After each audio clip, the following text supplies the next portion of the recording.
Good afternoon. Good afternoon and welcome, everyone. Thank you so much for coming. Welcome to this screening of First Man, the new film from Damien Chazelle. Yes. We like big screen movies, so we thought we'd show it here. My name's Cameron Bailey. I'm the artistic director here at TIFF. I want to thank all of you for coming. To begin, we want to acknowledge where we are, the land that we're on. This is the treaty territory of the Mississaugas of the New Credit and the traditional territory of the Haudenosaunee, the Anishinaabe, and the Huron-Wendat First Nations. They have been on this land and looking after it for literally thousands of years, and we are very happy to be a part of this community. A reminder that this movie and every film in the festival is eligible for our most important prize. That's the Grolsch People's Choice Award. That's the award you vote on, so please remember to vote. You can go online to tiff.net/vote and vote for the films of your choice. Massive thanks to Universal Pictures for providing us with this film and also working with us to bring it to you here, in addition to where we usually show movies. But because of what this film is and the scale of it, we thought you had to see it on this screen.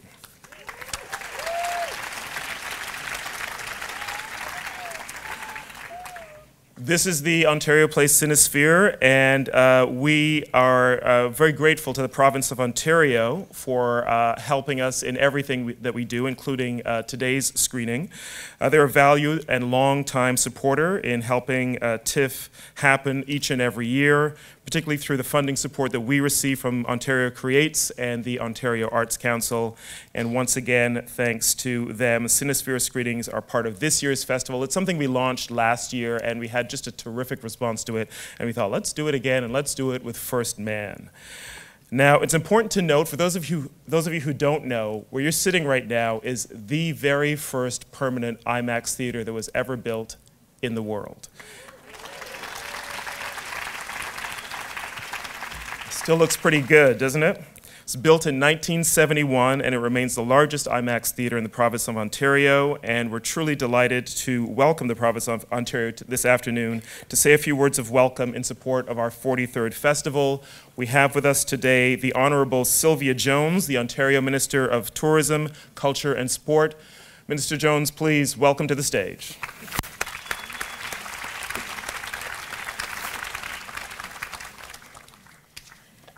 Thank you so much, Cameron. It's my honor to join you this afternoon on behalf of Premier Doug Ford to celebrate the 2018 Toronto International Film Festival. Each September, the world comes to Toronto for a celebration of the best in Canadian and international cinema. TIFF has become one of the most prestigious and respected international film festivals. 10 days when the world comes to our city and we are immersed in film, culture, and creativity. There is no doubt that TIFF strengthens Ontario's economy, helps create jobs, and reinforces that Ontario is a leader in film production. That's why I'm so proud of your government's investment in TIFF. But I also want to acknowledge the integral role event sponsors, volunteers, and TIFF staff under the leadership of Pierce Handling are to TIFF's success. I'm especially excited that this film screening is at the Cinesphere here at Ontario Place. Since it opened, this iconic venue has been amazing moviegoers through the use of Canadian IMAX technology. There's been a great deal of anticipation for this Canadian premiere of First Man. I know you're as excited as I am to be here. Whether you've come from across town or across North America, I hope you enjoy your TIFF experience. Enjoy the film.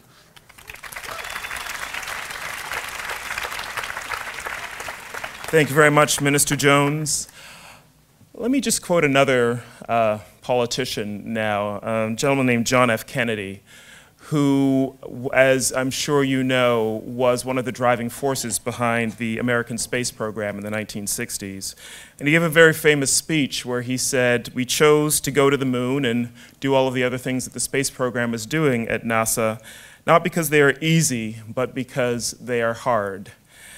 And that really resonated when we saw this film, because I thought Damien Chazelle seems to make films not because they're easy, but because they are hard.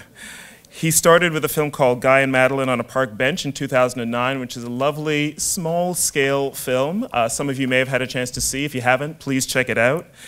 He then made a larger-scale independent film called Whiplash in 2014. Remarkable filmmaking with an intensity that was really unique to him and his voice as a filmmaker. And then he took on a musical, one of the hardest genres possible, I think, in cinema to pull off successfully. And he did it remarkably well with La La Land, which of course was one of the big hits of 2016 and 17. So did he make another musical? Did he make another independent film about a teacher? Did he make another romance? No. He chose to make something even harder, I think, in telling the story of Neil Armstrong and the race to get to the moon. And that is what makes him a remarkable filmmaker. He takes on new challenges every single time, and I think you'll see he pulls it off. He's come to introduce his film to you. Please join me in welcoming Damien Chazelle.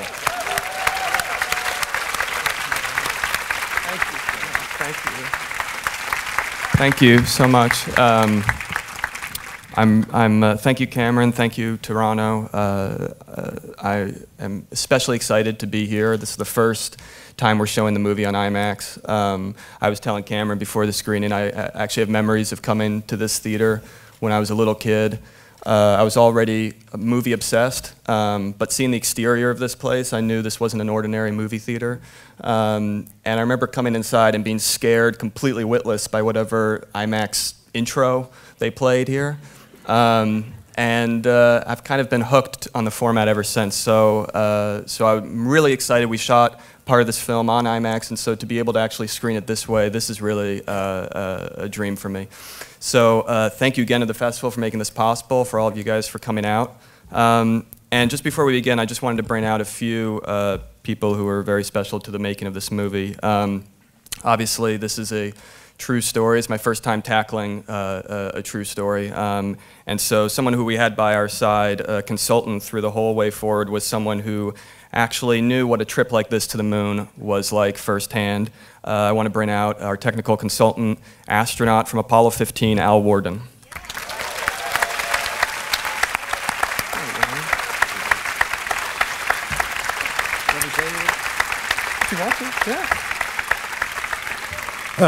Just a quick word, and I was laughing with these guys before we came up here. I'm going to tell that little story again. Neil Armstrong is the quintessential icon for the space program, not just America, but for the whole world. He was a fabulous guy. He was a friend. He was kind of a role model for me. But I have to tell you, there's somebody else on the flight that was just and maybe more important. You know, when they get in the spacecraft, they put them in a certain order. They put the lunar module pilot in first, then they put the commander in, and then they put the command module pilot in last. See, that's the role that I had on Apollo 15. They do that in reverse order of priority. What that says is the command module pilot is probably the most important guy on the flight, right? So anyways, I'm so happy to be here. I think this is a wonderful movie. You know what, Damien? I was a little concerned when they asked me to do consulting work on the movie because I don't sing or dance. But anyway, I'm here. Thank you very much. No, and you're not done yet. I have two more people who I want to bring out who as you'll see because they're in the film. These were two people who 50 years ago had the tremendous experience, unfathomable to me experience really, of watching their dad become the first man on the moon. Ladies and gentlemen, Rick and Mark Armstrong. Yeah, get out of there.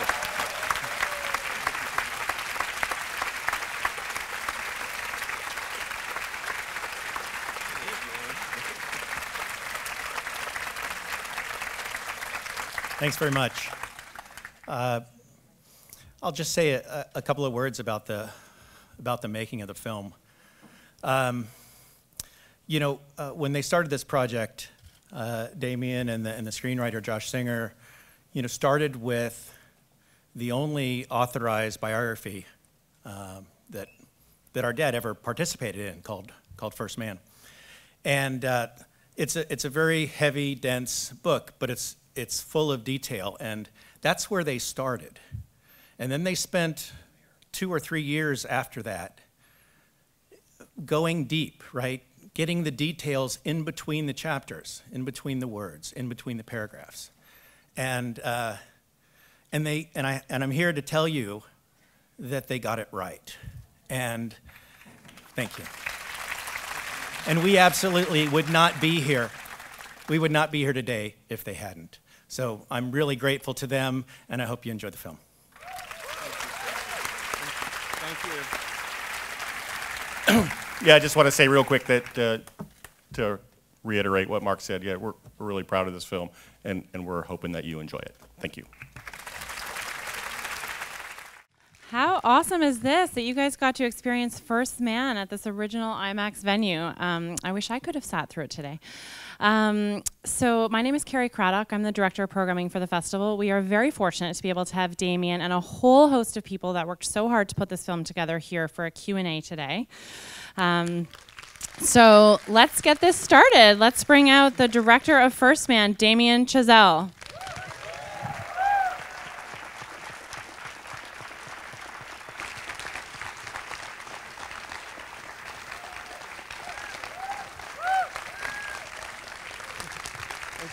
Thanks so much. Should I? Okay. Well, I'm going to call out. Thank you so much, guys. I'm going to call out a big chunk of the team that I made the movie with. First of all, the screenwriter, Josh Singer.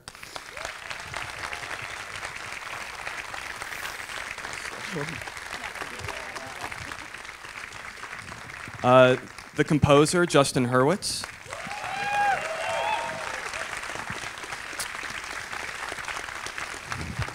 Cinematographer, Lena Sandgren. Production designer, Nathan Crowley.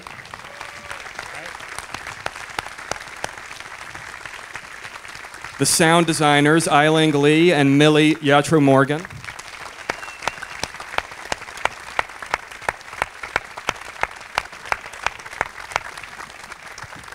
The costume designer, Mary Zoffries.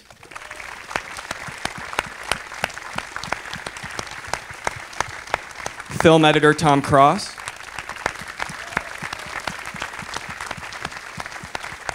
My producers in the film, Whit Godfrey, Marty Bowen, and Isaac Klausner.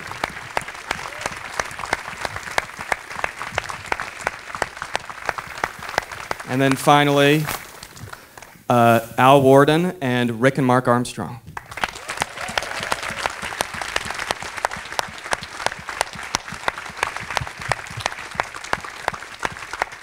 Thank you. All right, thank you guys. So this is obviously a huge undertaking to be able to tell the story of Neil Armstrong and the first landing on the moon. And so I wanted to actually throw a question to the producers first, to Wick, Marty, and Isaac. If you wouldn't mind just talking a little bit about how this whole thing came together. It's a really big idea. If you want to maybe talk about that, that'd be great. It really started with Jim Henson's book. Came to our attention about 10 years ago that it was available. Warner Brothers was trying to do something with it, and they ultimately didn't make a deal on it. And at that point, we heard the story, and we always wondered why Neil Armstrong's story had not been told. We took it to Universal, and they bought it for us. And basically, we kind of worked on the script for about 8 years or about 6 years until we met Damien. And Damien had just finished Whiplash, and Marty and Isaac took him to lunch and pitched him a bunch of things. And the one thing he really sparked to was the Apollo story, the Neil Armstrong story. And so that was the beginning of the process with Damien and Josh, who began work on it and began the research. And here we are. So I'd like to throw to Josh and Damien. I have to be honest, when we knew that we were going to see this film for consideration for the festival this year, I didn't really know what to expect, and I was absolutely in awe, I think, of what I think you managed to do, which was really to capture the heart and mind of a man that didn't really like to be in the public sphere, and obviously such an iconic figure. And I'm wondering if you can talk a little bit about how you were able to do that from a filmmaking standpoint, you know, from the writing and the visuals and working with the actors. Yeah, I mean, in a way, that was the challenge that I think interested us, was trying to strip back some of the mythology from both the event and the man, and try to get at the human being underneath and the actual lead up to this event, which I think we were both, you know, the more research we did, the more we realized, you know, how unlikely this event really was. You know, we sort of grow up thinking of this success story as though it was always the case. But I think what we became really interested in was trying to show how hard this was, how difficult, how close to failure it came. And then, as you said, trying to get at the human being, and obviously Rick and Mark were hugely helpful in that regard as well, just to sort of open their doors to us and tell us as many stories as we could ask. And we sat with Janet as well, and various other people who knew Neil throughout his life, and just tried to glean every single piece of detail, piece of information that we could. Yeah, I mean, the book was a tremendous help. You know, Jim had done incredible research, which, even though it's been out there, feels like has not entirely penetrated. Some of the things about Neil, I had no idea. He had a daughter. I had no idea his two best friends had you know, from the New Nine, had passed away. And so the book was a great start, but then really Rick and Mark and Janet and June and Al and, you know, so many other people we talked to, Mike Collins, Buzz, you know, we really spanned the gamut and dug pretty deep and tried very much to get the story behind the story. If I may, Damien, one of the things that I see as kind of a through line in your work now is the idea of the cost of our dreams. And in this film, it obviously, you know, illustrates the cost to Neil himself, to his family, and also the cost to society of this tremendous accomplishment. And I'm wondering if you can maybe talk a little bit about, you know, if you see that as a theme and how you wanted to explore that here. Yeah, I mean, it was. I think when Wick first and Isaac first mentioned, you know, Neil Armstrong to me, again, not knowing too much about Neil Armstrong per se, not knowing much beyond the broad parameters of the Apollo program, I wasn't really sure what sort of a new perspective on that could be. And I think it was only when, and this was right after I'd done Whiplash, it was sort of like looking at the moon landing as another goal, very costly goal. I mean, in some ways, the most famous goal in history, landing someone on the moon and returning them safely to Earth, and just the insanity of it in a way. When you look at sort of the, you know, that declaration being made in '61, and by '69 it happened. And you know, Neil references this in a line earlier in the movie. 60 years prior to that were the first airplanes. So the idea of people even flying in the sky was still relatively novel in the scheme of things. And so I think you have to kind of, just historically and also creatively, I wanted to just look at how does something like that happen.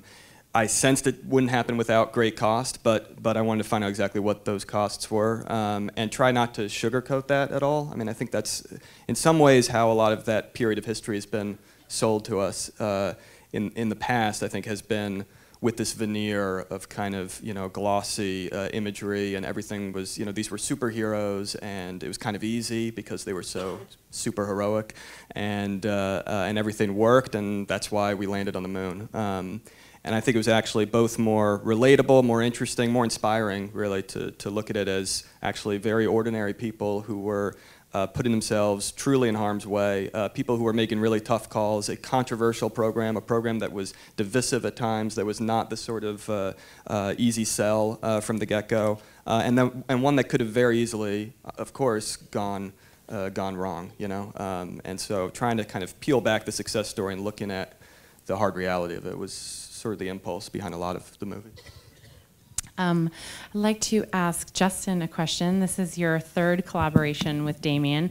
Music has always played a really important role in the films, and I'm wondering if you can talk a little bit about the importance of it here. Yeah, this is our first that's not either a musical or a music-driven movie, so we knew we'd have to approach it, you know, differently in some ways, obviously. But I think a lot of our process was the same in the sense that we started at the same time. because we're in the habit of, for musicals, figuring out what the music is before we shoot the movie, we just did the same thing here, even though we didn't have to, I guess. But we just started, as soon as he started prepping the movie, we started talking about what should it sound like, what should the themes be, which is great for me because I really like to have that time. I don't want to.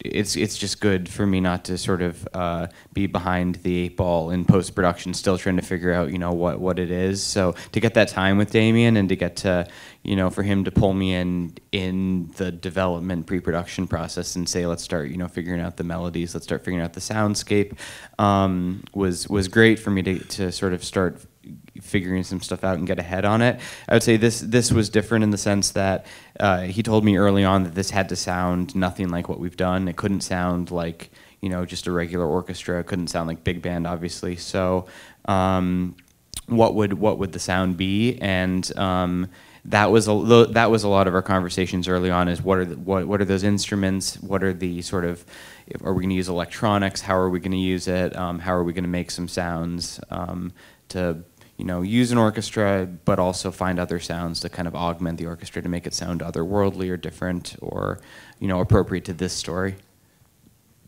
I'd like to now go to Tom Cross, the editor.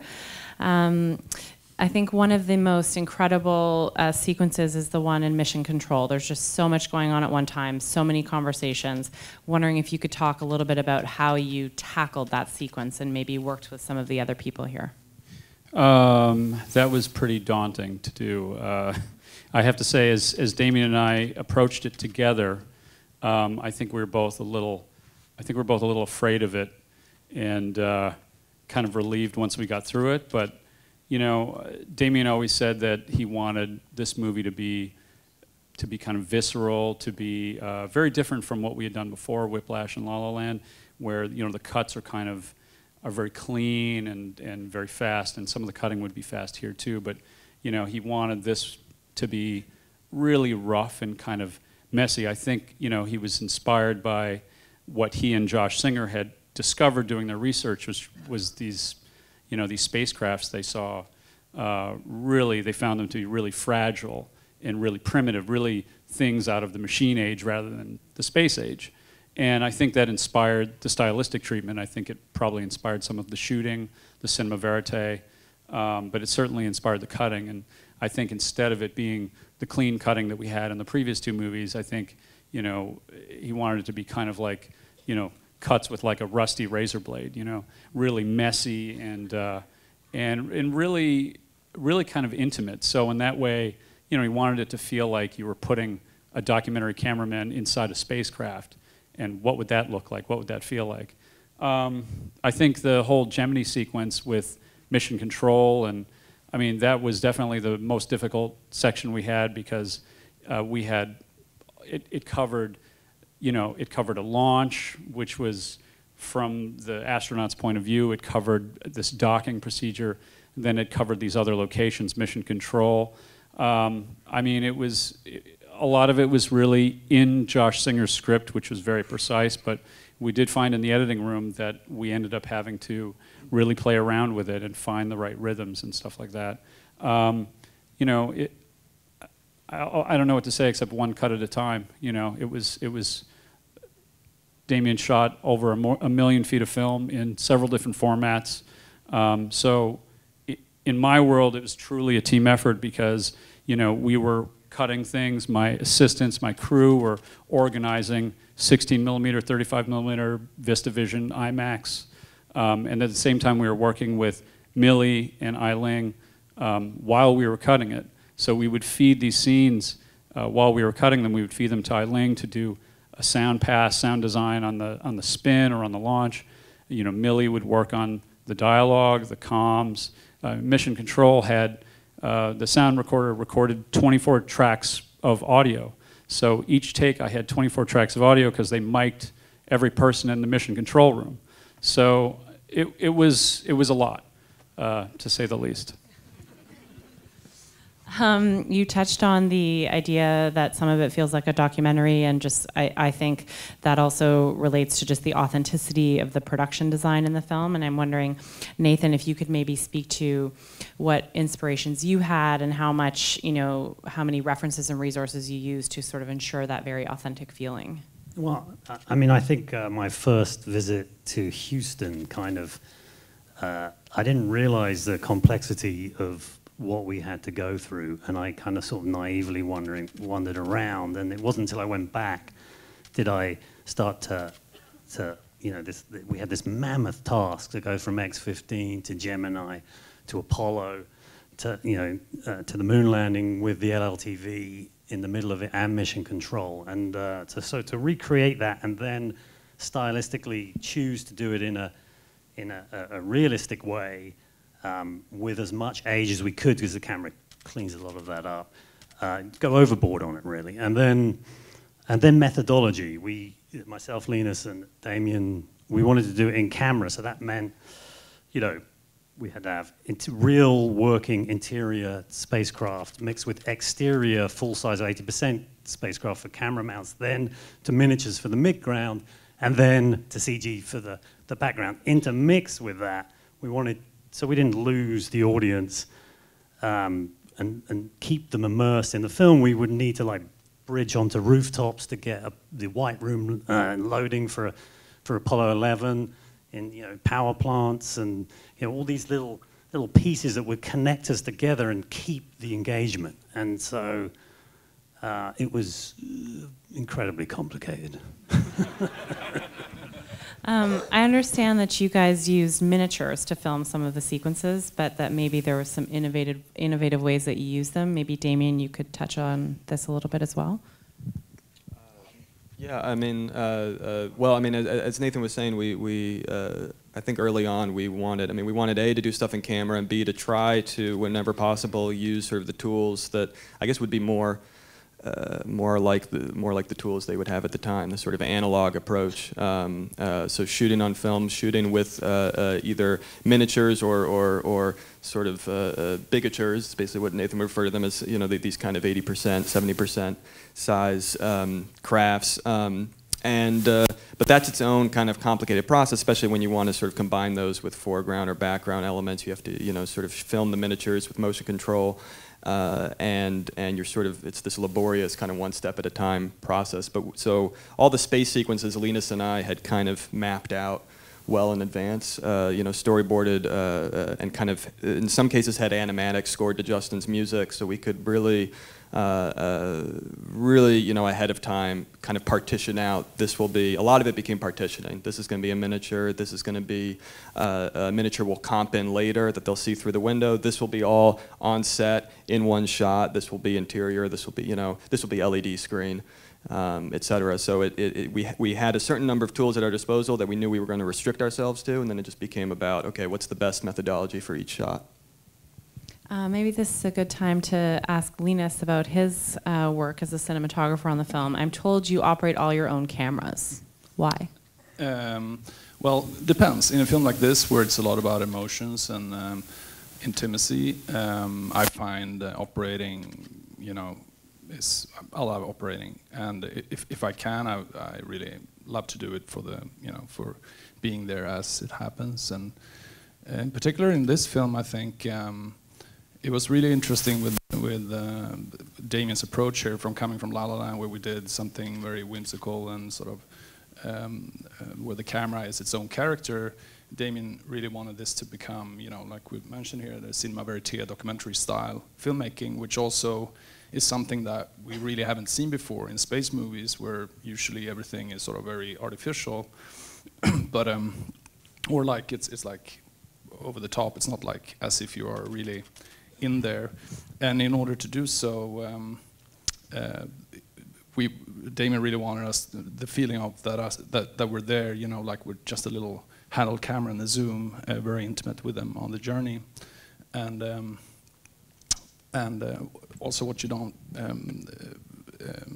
see here is that. Or what I was going to say is that we to the point we wanted it to be so real that we really made everything as much as possible in camera, where they, Nathan built everything, and we didn't use any green screen. And so we actually created as well a huge screen that's bigger than, it's like 80 feet diameter, right? The LED? Yeah. 80 feet, yeah. So it's like 80 feet in a 180 half circle, so that both the actors and the crew could experience the space trip as a flight simulator, basically, where we shot. You guys have talked a bit about how you've used like IMAX and 35 and 16 mil for different parts of the film. Maybe you could talk a little bit about when you used which and why. Yeah, so 16 mil for us felt like the most sort of intimate and emotionally connected format. So therefore, all the stuff inside the spacecrafts are 16 millimeter. It also grain itself helps for the period, but what we felt was that the 16 mil sort of cinema verite style translated in bigger images basically had to become 2 x 35 in order to maintain the same look, basically. And then in Houston, when you're in their homes, we filmed that as well in 35. But then as you come to the moon, then it opens up to IMAX. I'd like to talk a bit about the moon landing and the silence of it, the absence of sound. I'm wondering if Ai-ling and Millie, maybe you could speak to those choices. So basically, once the Neil and Buzz land, we kind of like build up the sound while inside the lunar module, and for them trying to open the door because of the pressure difference. And once it opens up, the sound just like escalates and builds up into this overwhelming sudden loudness, and then it suddenly cuts off into silence, pure silence. And a lot of it, is, to sell, just to surprise and overwhelm the audience to take in the image of the moon. And also, I think Damien wanted to sell the idea of like deep space to be like this, to have this chilling effect, but calm. And I think the contrast into the silence helps a lot. Yeah. And on the film, my main job was dealing with the production dialogue and the ADR, all the spoken words. And when they're on the moon, they're saying lines that we're all very familiar with. But we wanted to reference the originals, but have the actors actually performing those lines, so that just a little while ago I was talking to someone who had just seen the film and said, "Oh, so you used the original recordings on the moon?" And I was like, "No, we didn't." I was so happy to hear that, because we actually, the actors, when they were performing the lines, referenced and listened to the original lines, and then we took them and tweaked them a little more, manipulated them, and then added futzes and to make it sound like the actual lines. I wanted to next go to Mary in costume design. I think a bit of a two-parter. We've talked a lot about the sort of astronaut, part of this film and the moon landing, but there's also a whole other life that's happening, and that has a whole other look to it. And I'm wondering if you could talk a little bit about, what you use to create that very, those authentic costumes, maybe for both sides of the film. Yeah, I was struck by when I read the script by the story of this man and the sacrifices he made and his family. This is the first time I saw it, like many of you in the audience. I'm still like a little like, whoa. But anyway, that's what struck me the most about it. And so it was really important to Damien and to me and to all of us to create a very realistic feel, but also to tell the story of who these people were, and character-driven costumes without overshadowing the story of the film. And so that was the priority, and there is so much visual research on Neil and his family, and we were also given family photo albums and a lot to reference and to sort of culminate and tell these stories in a subtle way, but also defining character.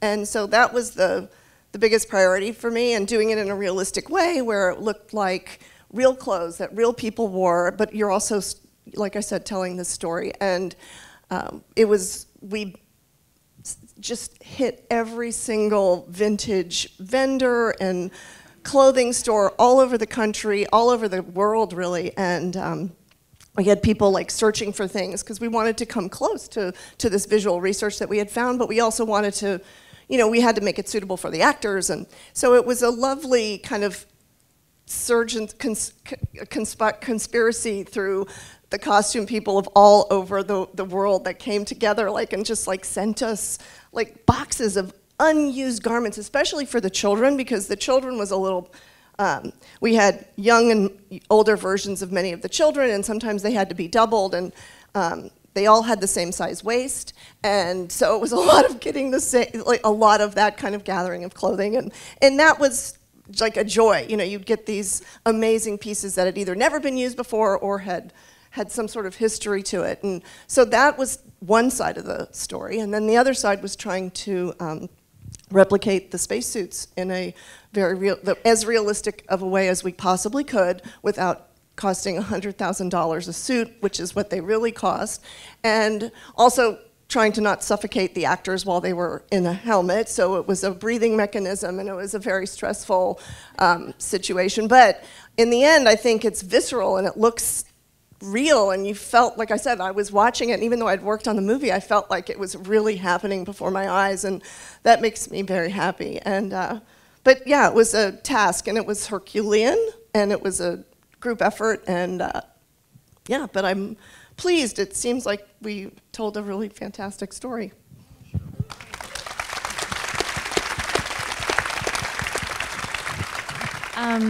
Maybe, Damien, we can come back to you, and we don't have any of the actors here today, but obviously they help bring these characters to life on screen, and I'm wondering, and they're all just, I mean, I think we need to acknowledge the amazing performances of the people in the film. And I'm wondering if you can talk a bit about how everybody worked together, how you worked with them to just, I mean, create these beautiful, intimate moments, whether it be, between Neil and his colleagues and, between him and his wife and the family side of things. It's just all so moving, and I would love to hear kind of how you worked with them all to create that. Well, kind of like Mary was saying, it's again a group effort, not just among the cast, but just everyone who the cast and ourselves as filmmakers could lean on. I remember right when Ryan came on board. Very early on, he started doing his own research to sort of augment what Josh and I had done, and he flew up to Ohio to spend time with Rick and Mark and Neil's sister June and Neil's childhood best friend, and look at the farm where Neil grew up. I mean, stuff that's not in the movie even, but just sort of that could flesh out his approach to the character. I remember a week in, he kind of very excitedly told me, "I'm going to take flying lessons," and I told the producers that, and they promptly had a heart attack. But he did take a few months of flying lessons. I think the moment he stopped was when the instructor taught him how to put the plane into a controlled stall, which basically is kind of simulating a crash. And then he figured, okay, I think I've gotten enough of that. But he went to Houston, he went to the Cape, and all the other astronauts, the actors playing astronauts, did the same. And Claire Foy, I'd worked with Ryan before. I never worked with Claire before, but I'd been a fan of hers, and she kind of blew me away from the get-go. I mean, she as well spent time with Rick and Mark, and what she and Ryan did, along with the actors playing their kids, was spend 2 weeks before we began principal photography. The two of them, Linus, Nathan kind of built his house sets early for us, and Mary had a bunch of outfits ready early, basically in advance of principal photography, so we could just do full rehearsals, but essentially they would be, it's a good way to sneak in extra shooting that the studio has no choice but to approve. And so we rolled on these rehearsals, a lot of which are in the movie, and but really what they became was just a way for these actors to become a family, and because that I think was the most important thing to us, to just let everyone feel like they would exist that way if the camera weren't on, that this was a documentary event that we just happened to be privy to, and so it was trying to create that environment. But of course, Neil's three-dimensional sets and Linus' style of shooting and Mary's outfits, I mean, everything kind of contributed to that. I have time for just a couple more questions. Can I ask the producers, you talked a little bit about wanting Damien to come on board. Why Damien? Why could he be the one to tell this story? Well, someone mentioned it earlier about the cost of greatness, and right after Whiplash, it seemed like he would be a perfect person for it. But you got to keep in mind that when you're in one of those rooms, you're just hoping that something that you're working on might interest someone who you think is very talented.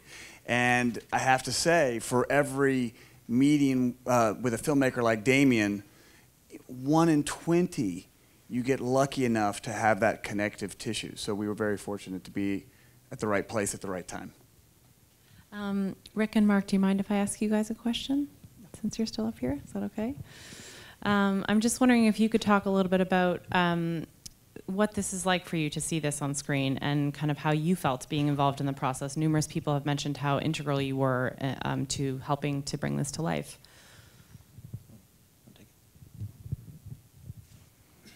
I met with Josh a couple years ago, just with the idea of trying to find out what you're going to do. What's your approach going to be? How accurate are you interested in being? You know, that kind of stuff. And I came away from that meeting feeling really good that, yeah, these guys are taking this seriously. And so then I had a meeting, I think, with Damien, maybe Damien, both of them came, and I came away from that meeting going, yeah, they are taking this seriously. This could be something, and so this is something maybe we can help with. You know, it's always a bit of a risk because you never know how it's going to come out, but I feel like I made the right call.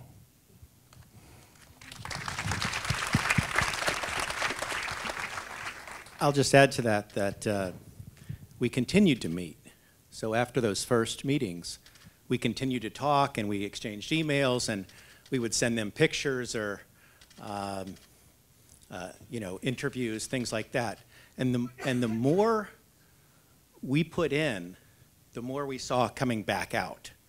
We saw them digging deeper. We saw them, you know, asking more, you know, more refined questions. And so I guess the feelings about, or the worries that we might have had at the outset, just continued to resolve and improved over time. And I think the results show in the final film. Indeed they do. This is an incredible achievement for everybody up here. Congratulations. Thank you.